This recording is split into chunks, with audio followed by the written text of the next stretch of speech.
This is a Rhogenesis Source Reading. Public domain ancient and sacred texts read chapter by chapter as source material for later motif mapping and interpretation. Today's reading is from the Odyssey of Homer. Samuel Butler, Homer, 1900. The Odyssey, Book 6 Us. So here Ulysses slept, overcome by sleep and toil.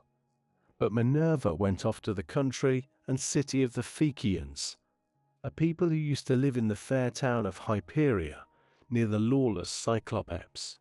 Now the Cyclopes were stronger than they, and plundered them. So their king Nausithous moved them thence, and settled them in Scheria, far from all other people. He surrounded the city with a wall, built houses and temples, and divided the lands among his people. But he was dead, and gone to the house of Hades, and King Alcinous, whose counsels were inspired of heaven, was now reigning. To his house then did Minerva hie in furtherance of the return of Ulysses. She went straight to the beautifully decorated bedroom, in which there slept a girl who was as lovely as a goddess, Nausicaa, daughter to King Alcinous. 2 maidservants were sleeping near her, both very pretty, one on either side of the doorway, which was closed with well-made folding doors. Minerva took the form of the famous sea captain Deimos's daughter, who was a bosom friend of Nausicaa, and just her own age. Then, coming up to the girl's bedside like a breath of wind, she hovered over her head and said, "Nausicaa, what can your mother have been about, to have such a lazy daughter?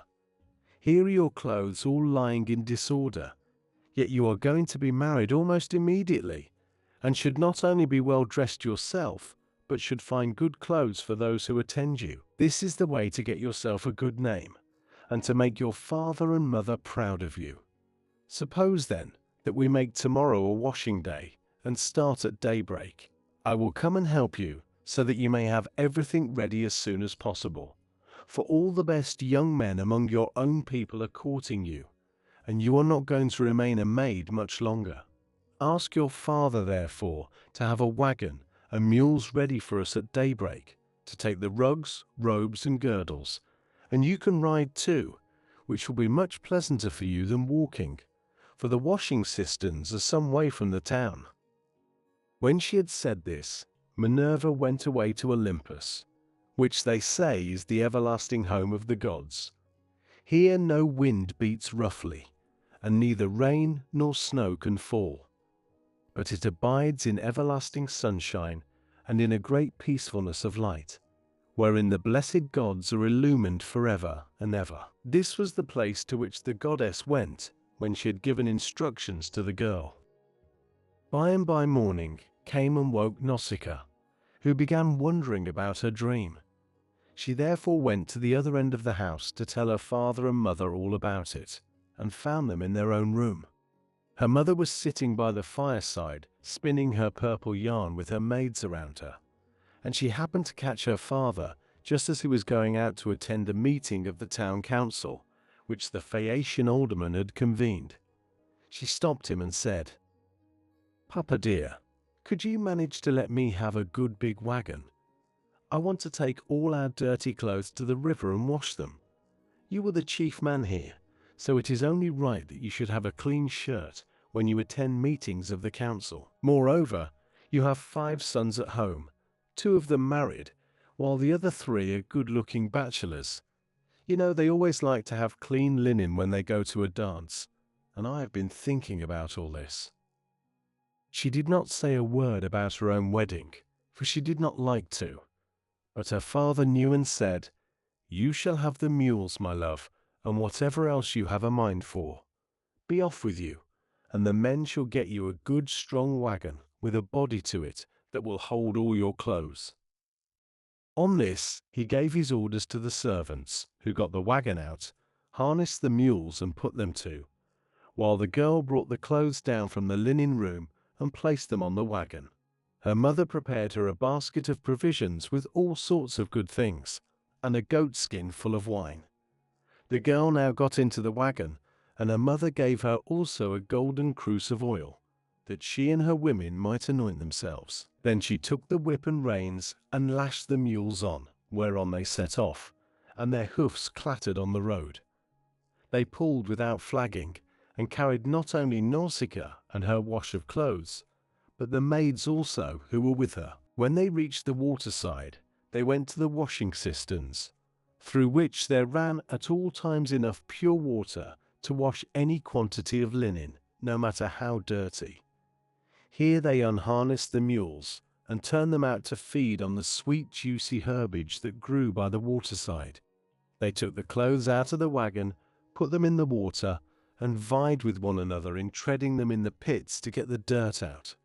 After they had washed them and got them quite clean, they laid them out by the seaside, where the waves had raised a high beach of shingle, and set about washing themselves and anointing themselves with olive oil.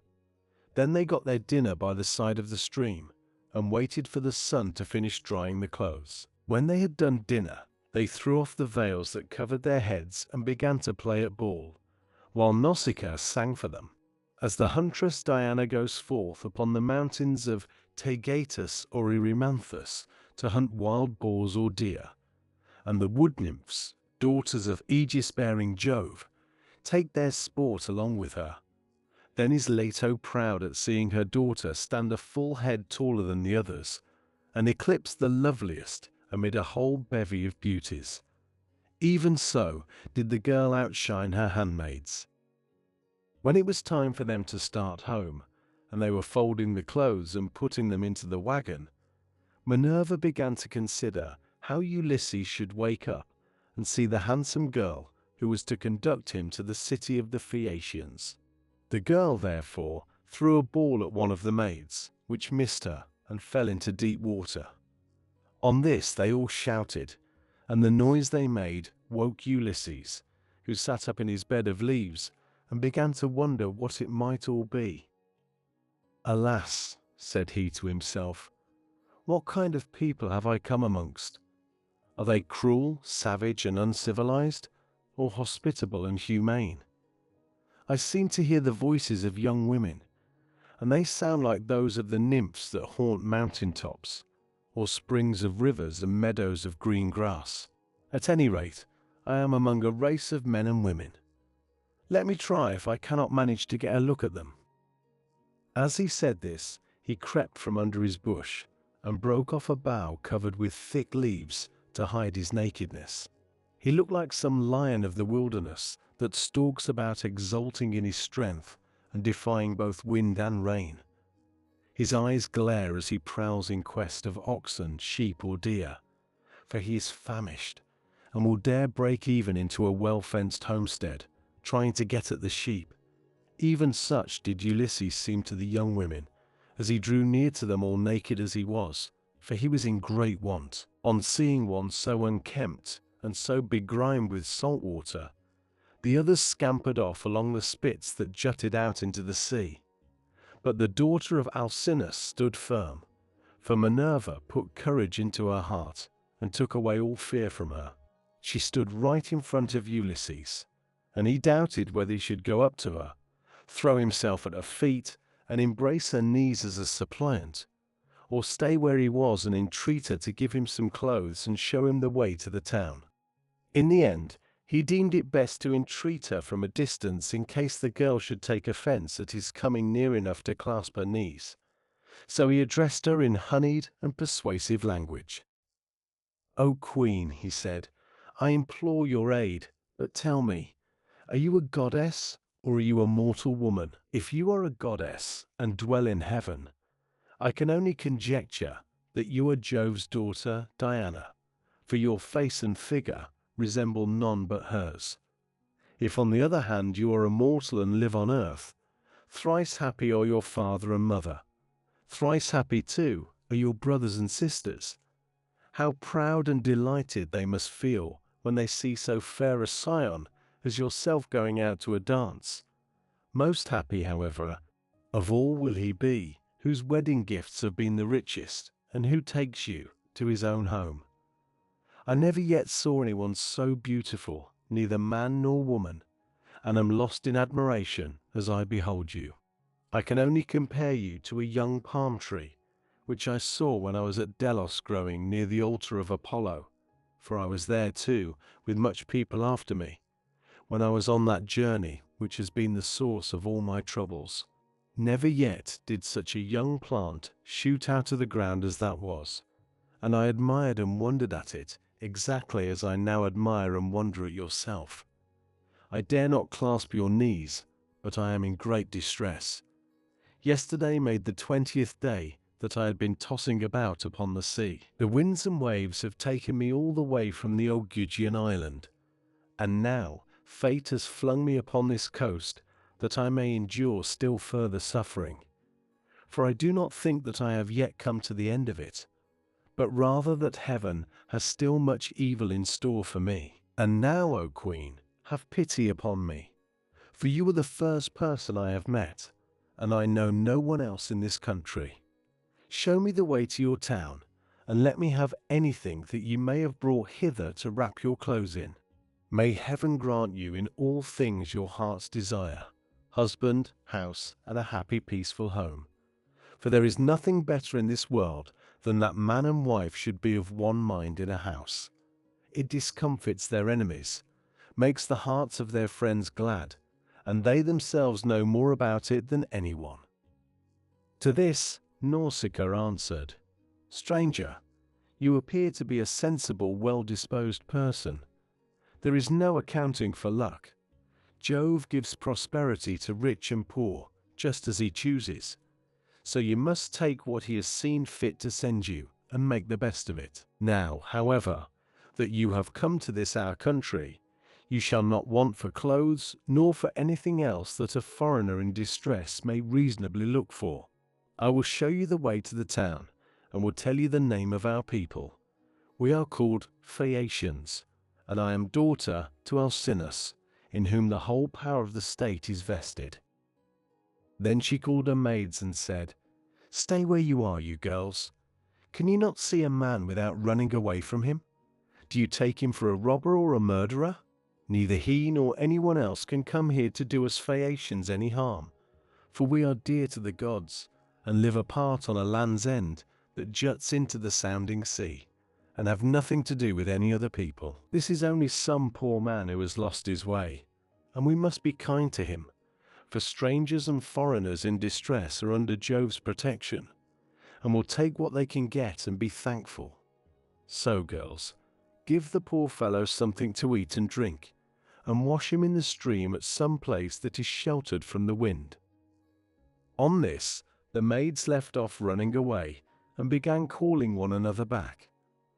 They made Ulysses sit down in the shelter, as Nausicaa had told them, and brought him a shirt and cloak. They also brought him the little golden cruse of oil, and told him to go wash in the stream. But Ulysses said, Young women, please to stand a little on one side, that I may wash the brine from my shoulders and anoint myself with oil, for it is long enough since my skin has had a drop of oil upon it. I cannot wash as long as you all keep standing there. I am ashamed to strip before a number of good-looking young women. Then they stood on one side and went to tell the girl, while Ulysses washed himself in the stream and scrubbed the brine from his back and from his broad shoulders. When he had thoroughly washed himself and had got the brine out of his hair, he anointed himself with oil and put on the clothes which the girl had given him. Minerva then made him look taller and stronger than before. She also made the hair grow thick on the top of his head and flow down in curls like hyacinth blossoms. She glorified him about the head and shoulders as a skillful workman who has studied art of all kinds under Vulcan, and Minerva enriches a piece of silver plate by gilding it, and his work is full of beauty. Then he went and sat down a little way off upon the beach, looking quite young and handsome, and the girl gazed on him with admiration. Then she said to her maids, Hush, my dears, for I want to say something. I believe the gods who live in heaven have sent this man to the Phaeacians. When I first saw him, I thought him plain, but now his appearance is like that of the gods who dwell in heaven. I should like my future husband to be just such another as he is. if he would only stay here and not want to go away. However, give him something to eat and drink." They did as they were told, and set food before Ulysses, who ate and drank ravenously, for it was long since he had had food of any kind. Meanwhile, Nausicaa bethought her of another matter. She got the linen folded and placed in the wagon. She then yoked the mules, and, as she took her seat, she called Ulysses. "Stranger," said she, "rise and let us be going back to the town. I will introduce you at the house of my excellent father, where I can tell you that you will meet all the best people among the Phaeacians. But be sure and do as I bid you, for you seem to be a sensible person. As long as we are going past the fields and farmlands, follow briskly behind the wagon, along with the maids, and I will lead the way myself. Presently, however, we shall come to the town, where you will find a high wall running all round it, and a good harbor on either side, with a narrow entrance into the city, and the ships will be drawn up by the roadside, for every one has a place where his own ship can lie. You will see the marketplace, with a temple of Neptune in the middle of it, and paved with large stones bedded in the earth. Here, people deal in ship's gear of all kinds, such as cables and sails, and here, too, are the places where oars are made. For the Phaeacians are not a nation of archers. They know nothing about bows and arrows, but are a seafaring folk, and pride themselves on their masts, oars, and ships, with which they travel far over the sea. I am afraid of the gossip and scandal that may be set on foot against me later on, for the people here are very ill-natured, and some low fellow, if he met us, might say, 'Who is this fine-looking stranger that is going about with Nausicaa? Where did she end him? I suppose she is going to marry him. Perhaps he is a vagabond sailor, whom she has taken from some foreign vessel, for we have no neighbors.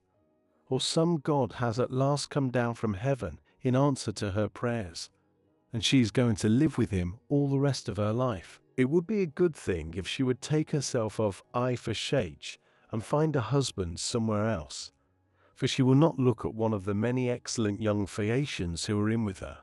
This is the kind of disparaging remark that would be made about me, and I could not complain, for I should myself be scandalized at seeing any other girl do the like, and go about with men in spite of everybody, while her father and mother were still alive, and without having been married in the face of all the world.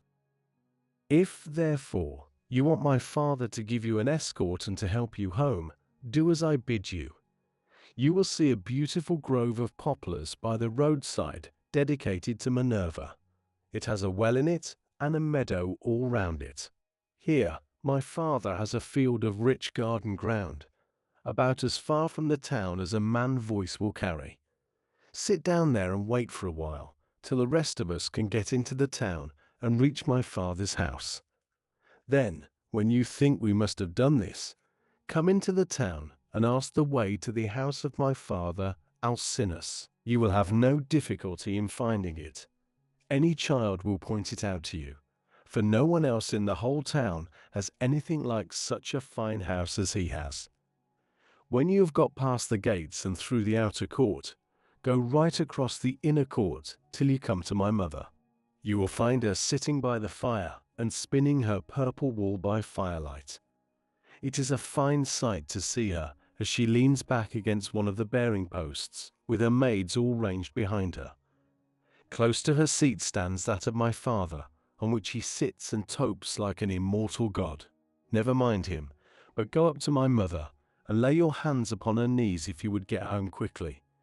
If you can gain her over, you may hope to see your own country again, no matter how distant it may be." So saying, she lashed the mules with her whip, and they left the river. The mules drew well, and their hoofs went up and down upon the road.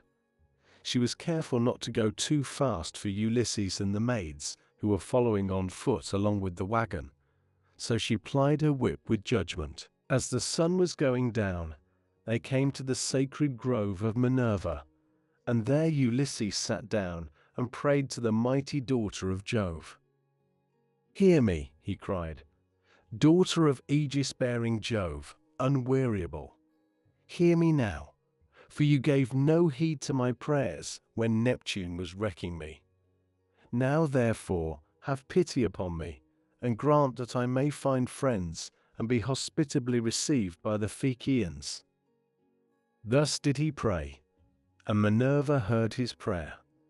But she would not show herself to him openly, for she was afraid of her uncle Neptune, who was still furious in his endeavors to prevent Ulysses from getting home. This reading now enters the Rhogenesis Source archive.